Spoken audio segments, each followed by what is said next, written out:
शमी का पौधा ऐसा होता है जो योनियों में, वृक्ष की योनि में अंतिम योनि पर लाकर रुक जाता है। कौन सा?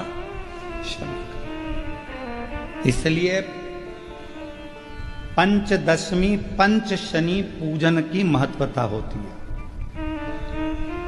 क्यों कहा जाता है कि अगर कोई आपको ज्यादा परेशान कर रहा है, बहुत टेंशन दे रहा है, बहुत ज्यादा अगर वो इतना हताश हो गए कि आपने सोच लिया अब तो मर जाऊं तो अच्छा है, इसका नाम लिख जाऊं, ये सब चीज करने से अच्छा है पांच दशमी। दशमी जानते हो? पांच दशमी, कोई सी भी पांच दशमी आप चुन लीजिए, परंतु वो दशमी अमावस्या के पहले वाली नहीं होना चाहिए, वो पूर्णिमा के पहले वाली दशमी। पांच कोई सी भी दशमी पर शमी के वृक्ष के नीचे जाइए, घी का दीपक लगाइए, शुद्ध जल तांबे के पात्र में लेकर जाकर अर्पित करिए। पहले दीप जलाना, उसके बाद शमी के पौधे में जल डालना और पौधे उस वृक्ष के नीचे बैठकर जल चढ़ाकर वहीं पर एक चावल का दाना समर्पित कर बाबा से प्रार्थना करना कि बाबा मुझे बहुत कष्ट है, ये मेरा एक तकलीफ मुझे दे रहा है, बस आप मेरी तकलीफ को दूर करना। शिव की ऐसी कृपा होगी। पांच शमी पूजन, जब विजय दशमी के भाव से दशमी आपके यहाँ पर भी पूजन होती है, विजयदशमी पे हमारे यहाँ शमी के पत्र की बड़ी पूजन का महत्व है। पांच दशमी पांच शमी पूजन कर ली जाती है तो जो भी आपका द्रोही होता है वो आपसे दूर हो जाता है या आपसे स्नेह कर कर आपके करीब आ जाता है। ये शमी पूजन वृक्ष योनि के अंतिम योनि का पूजन। सारे वृक्षों पर पत्थर पड़ जाते हैं पर शमी के पौधे पर पत्थर किस लिए हम मारेंगे? कौन मारेगा? उसमें तो कांटे लगे रहते हैं, कौन मारेगा उसको? क्या कांटा झड़ाएगा पत्थर मारकर? नहीं। हम तो यहां तक कहेंगे कि शमी की आराधना साधना आपके द्रोहियों को, दुश्मनों को भी दूर कर देती। और मेरी जीजियों, मेरे जीजाओं, मेरी बेटियों, बेटाओं, मेरी माताओं, मेरे बुजुर्ग माता पिता स्मरण करें, जब जब यदि आपका हृदय दुखे, मन दुखे, तो एक शमी की पत्ती को शंकर के शिवलिंग पर जरूर चढ़ाएं, सारे दुख अपने आप समाप्त होना प्रारंभ। शमी का तो कोई कहे क्या वृक्षों में, पौधों में, पत्तियों में भी क्या, ये वृक्षों के अंदर भी क्या जीव होता है? क्या इसमें भी प्राण होते हैं? होते हैं, इसमें भी प्राण है। ये भी ऑक्सीजन लेना छोड़ना सब कार्य इनका चालू है, ये भी जीवित है। जल नहीं मिलेगा मर जाएंगे, जल गया समाप्त। सूर्य को तीन अर्घ होते हैं, एक लाल चंदन का अर्घ कार्य की सिद्धि के लिए सूर्य नारायण को दिया जाता है, एक काली मिर्ची के पानी का, जब आप कोई एग्जाम में बैठ रहे हैं, कोई परीक्षा में बैठ रहे हैं और आपको उसमें उत्तीर्णता चाहिए या मेरा ये काम सफल चाहिए या अदालत में केस चल रहा है उसको निपटाना है, तो काली मिर्ची के जल से सूर्य को अर्घ दी जाती है, तो उस जल के अर्घ से व्यक्ति का काम तुरंत 1.5 महीने के अंदर सफल हो जाता है। काली मिर्ची के अर्घ का इतना प्रमाण। तीसरे नंबर पर है बेलपत्री के जल का सूर्य को दिया जाता है। बेलपत्री के जल का कौन देता है? जो बहुत बीमार पड़ा रहता है, जिसको कुछ ना कुछ शारीरिक कष्ट चलता रहे, कभी घुटना, कभी कमर, कभी पेट, कभी ब्लड प्रेशर, कभी शुगर, कुछ ना कुछ चलती रहे, तो वो लगातार 1 महीना बेलपत्री के पानी का अर्घ सूर्य को देता रहे, उसको रोग से निवारण हो जाता है। रोग से सूर्य अर्घ क्यों प्रधान? जब जब तुमरुका जी ने नारद जी से कहा, जब तुम्हें शंकर का मंत्र अचानक चलते चलते जाते आते अचानक तुम्हारी जिह्वा पे शिव नाम आ जाए, अचानक तुम्हारी जिह्वा पर शंकर का नाम आ जाए, समझ लेना कोई बहुत बड़ा विघ्न सामने आया था।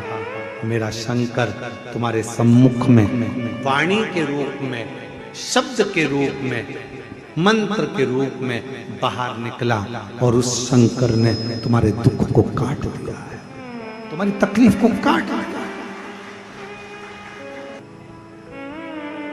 कितना सुंदर कहा है कि स्वप्न में भी, सपने में अगर शिवलिंग दिख रहा है समझना कोई तकलीफ थी उसको काटने के लिए आया। सपने में आप देख रहे हो कि मैं शंकर जी के मंदिर गई और वहां से सांप निकल कर आ गया, कोई बेल खड़ा था, कोई एक सुंदर सी स्त्री निकल रही थी, कोई बच्चा खेल रहा था। मैं जब मंदिर से घर लौट रही थी, मेरे पात्र हाथ में रखा हुआ था जल का, कहीं पूजन की थाली ढूंढ रही थी। स्वप्न में जब पूजन ही और शिव ही नजर आए, सौभाग्यवती स्त्री नजर आए, जब कोई वृषभ नजर आए, मान लो शिव मंदिर के बाहर स्वप्न में भी अगर सर्प भी नजर आए, शिव मंदिर के अंतर्गत पहुंची और एक प्रकाश नजर आ रहा है। स्वप्न में ऐसा लगा कि मंदिर में गई और एकदम उजाला दिखा, समझ लेना कि तुम्हारा दुख कोई बड़ा था। मेरा शंकर स्वप्न में आकर याद कर कर तुम्हें काट कर जा रहा।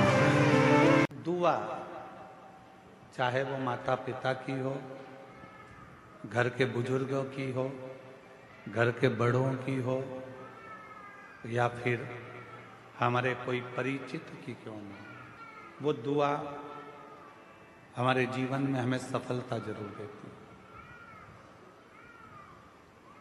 हमें सुख जरूर देती है। शिव महापुराण की कथा कहती है, भगवान शंकर का पवित्र चरित्र कहता है, शिव महापुराण की कथा वर्णन करती है, जब घर से निकलो दो काम जरूर कर कर निकलो। पहला, घर में जो भगवान का मंदिर है, घर में जो भगवान का देव स्थान है, देवालय है, शिवालय है, उसको नमन करो, प्रणाम करो, विनय करो।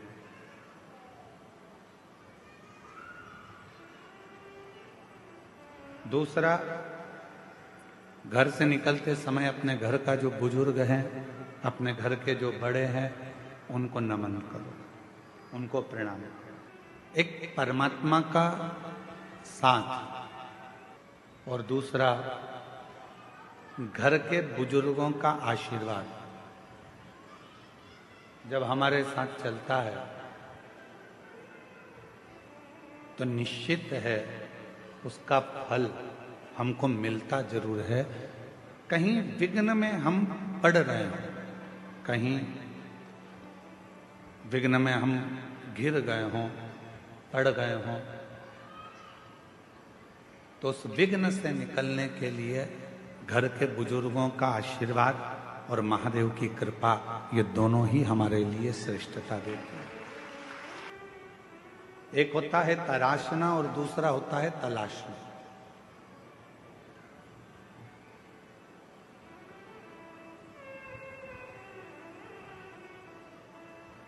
एक है तराशना और दूसरा है तलाशना। हम तलाशते रहते हैं, ये वो सब ढूंढते रहते हैं, और तराशने में क्या करते हैं कि हम कुछ ना कुछ बनाने का प्रयास करते हैं, कुछ निर्माण करने का प्रयास करते हैं, कुछ अच्छा करने का प्रयास करते हैं। शिव कथा कहती है, भगवान शंकर का चरित्र कथा है, शिव महापुराण की कथा कहती है, तलाशना संसार में आकर हर व्यक्ति जो इस मृत्यु लोक में जन्म लेता है, पृथ्वी पर जन्म लेता है, वो कुछ ना कुछ तलाशता ही रहता है।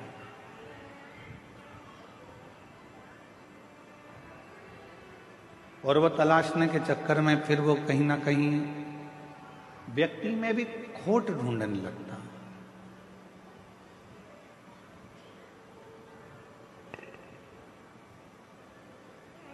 व्यक्ति में भी बुराइयां ढूंढने लगता है। क्यों?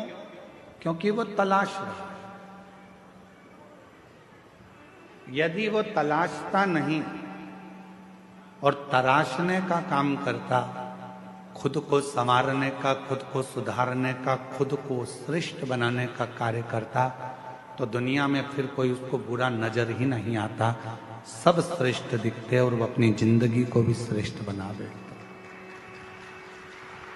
वो अपने जीवन को भी श्रेष्ठ बना।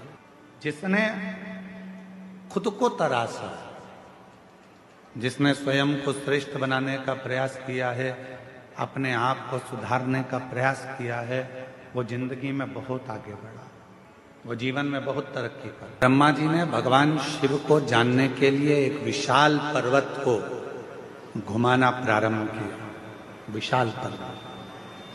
भगवान विष्णु और ब्रह्मदेव दोनों मिलकर उस पर्वत को घुमा रहे हैं। अब किसी ने पूछा शंकर भगवान को जानने के लिए पर्वत घुमाया। हमारा निवेदन है भगवान को जानने के लिए उन्होंने पर्वत घुमाया। आपसे निवेदन है भगवान शंकर को जानने के लिए आप पर्वत मत घुमाओ, बस थोड़ा सा दिल घुमा लो, थोड़ा सा मन घुमा लो, थोड़ा सा दिल को शिव तक लेकर चले जाओ, भगवान प्राप्त हो जाएगा, शिव मिल जाएगा।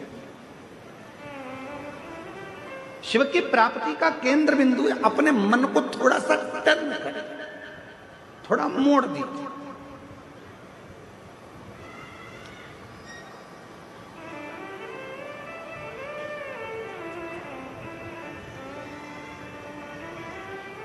एक बात बताइए, हम जायसवाल जी के घर पर रुके हैं, ठीक है, जितेंद्र जी जायसवाल जी के यहाँ रुके, वहां से सीधा सीधा सीधा